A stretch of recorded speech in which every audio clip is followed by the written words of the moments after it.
Halo teman-teman ATLM Indonesia, di mana saja berada. Kali ini kita membahas materi hematologi medik, hematologi bagian pertama ya, yang mana ini terkait dengan hapusan darah, yaitu beberapa jenis hapusan-hapusan darah yang layak dan yang tidak layak untuk digunakan sebagai hapusan darah untuk pemeriksaan hematologi di laboratorium. Nah, kita tahu namanya pembuatan hapusan darah itu kadang-kadang mengalami kendala ya saat membuatnya. Bisa terkait dengan tangan, ya kan, keterampilan, terkait dengan mood, juga terkait dengan kondisi kaca penghapus, objek gelasnya, atau juga dari faktor darahnya.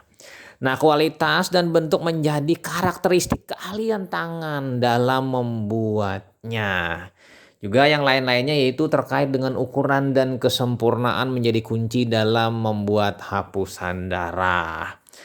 Nah, teman-teman, berikut ini hapusan darah tidak ideal yang akan kita bahas. Apa saja, teman-teman? Nah, kita mulai dulu dengan hapusan darah yang bagus atau yang ideal. Itu diperkirakan lebar dan panjangnya kira-kira 2,5 sampai dikali dengan 3 sentimeter. Ya, kurang lebih seperti itu ya. Mungkin bisa juga lebih 3,5 sentimeter. Tergantung ya. Kemudian ada bagian yang tebal dan tipis. Di awal itu tebal, ke ujung tipis nanti ya. Jadi makin ke ujung makin tipis. Kemudian mengisi 2/3 atau 3/4 bagian kaca objek ya. Jadi bisa juga dia mengisi lebih dari setengahnya ya, idealnya seperti itu. Kemudian ada free margin kanan kiri hapusan. Jadi jangan kanan kirinya itu ada juga sampai ke tepi hapusan darahnya. Jadi ada free margin. Oleh sebab itu ya, kaca penghapusnya harus dipotong sudut-sudutnya. Nah, pada gambar pertama itu kita bisa melihat sudutnya sudah, keempat sudutnya itu sudah dipotong. Sementara yang hapusan yang kedua, itu sudutnya tidak dipotong. Jadi bisa digunakan ya objek yang pertama itu untuk kaca penghapus karena sudutnya terpotong atau tumpul. Kemudian ekor tidak seperti bendera robek. Kemudian preparat tidak berlubang, yang idealnya. Kemudian preparat tidak terputus-putus. Lalu tidak terlalu tipis. Karena kalau terlalu tipis, sel-sel akan kehilangan bentuk bikonkavitasnya, terutama pada bagian daerah tepi. Ya, mungkin saja nanti bisa saja eritrositnya, leukositnya, trombositnya membesar dan pecah atau morfologinya tidak begitu baik ya. Oke, ini yang ideal. Kemudian kita masuk yang nomor 2, ujung seperti bendera robek. Ini adalah yang tidak baik yang pertama. Nah, mungkin saja menggeser kaca penghapus itu terangkat atau tidak simetris sisi sebelah sehingga terputus, tersendat-sendat jadinya. Kemudian tebal darah tidak rata ya kanan kiri. Bisa juga ini penyebabnya.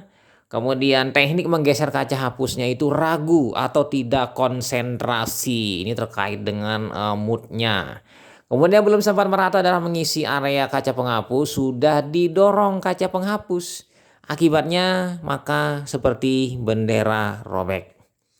Kemudian yang nomor 3, terputus-putus hapusan. Nah, ini terbagi menjadi 4 bagian, 4 segmen. Saat menggeser kaca penghapus tersendat-sendat, ini kurang mantap dalam gerakannya. Set, set, set, set. Seperti itu ya. Terputus 4 kali. Mungkin saja kaca penghapusnya itu tidak bagus, jadi kurang lancar saat didorong.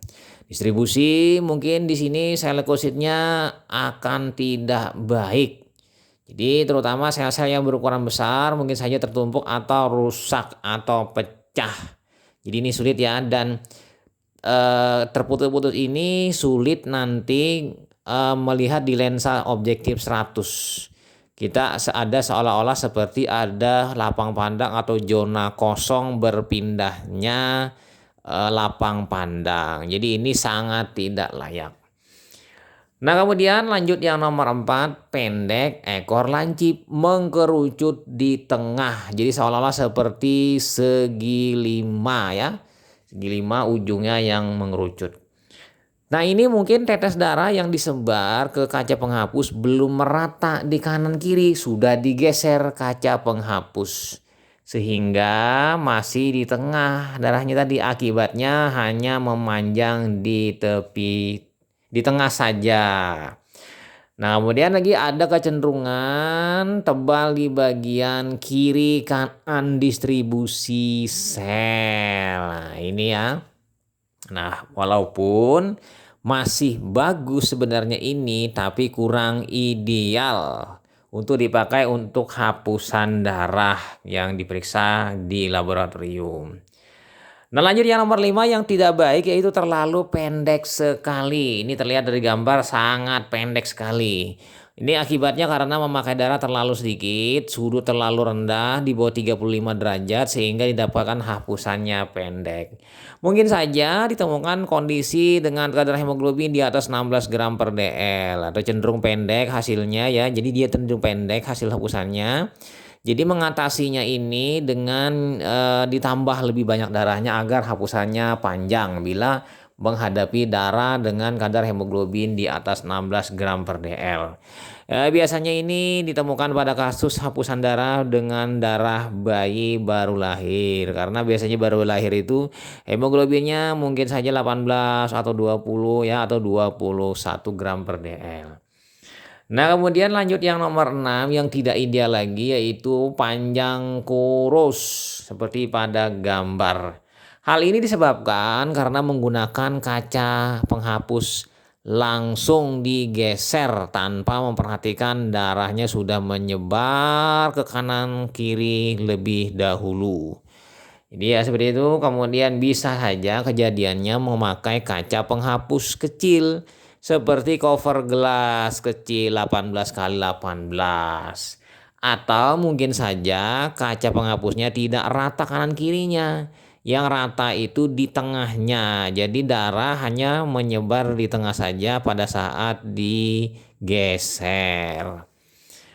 Kemudian yang nomor 7 ini bagus, tapi berlubang-lubang. Nah, ini disebabkan oleh kualitas objek gelas yang kurang baik, mungkin berminyak, mungkin bekas, atau mungkin tergores-gores atau hal-hal lain. Tapi biasanya sih kurang bagus dari segi objek gelasnya ini mungkin berminyak.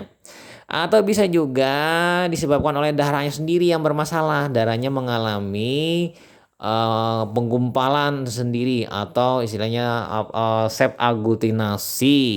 Jadi mungkin ditemukan pada pasien-pasien misalnya cold agglutinin disease. Nah, ini beberapa kali pernah menemui ini baik saat di rumah sakit ya atau pada saat praktikum dengan mahasiswa atau siswa-siswi TLM ya. Seperti ini kondisinya. Jadi pastinya ini kembali ke kualitas objek gelas dan masalah di darahnya. Jadi langkah baiknya bisa menggunakannya dengan darah tanpa antikoagulan apabila darahnya yang bermasalah.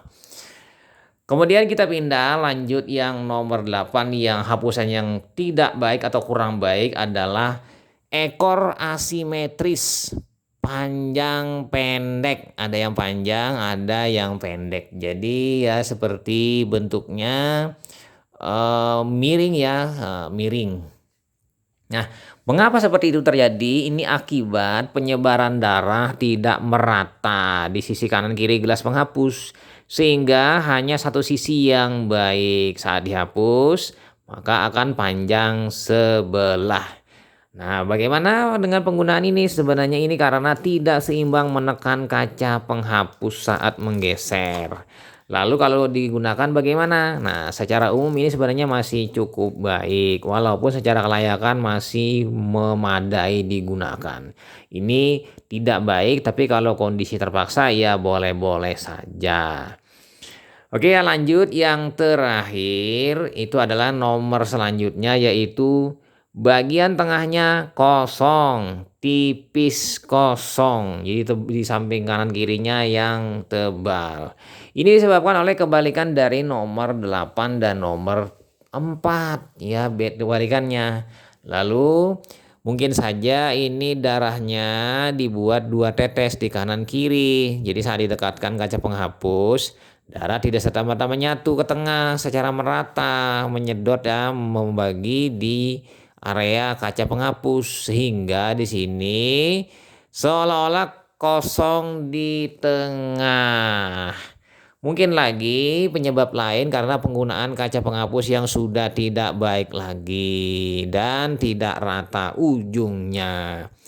Nah, kira-kira itu ya, ada sebanyak 8 hapusan yang tidak ideal dan 1 hapusan yang ideal.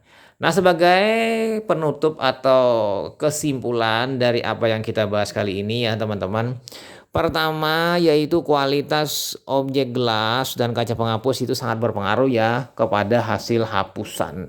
Oleh sebab itu gunakan yang baru ya kan, kita buka objek gelasnya dan belum pernah dipakai, maksudnya yang baru.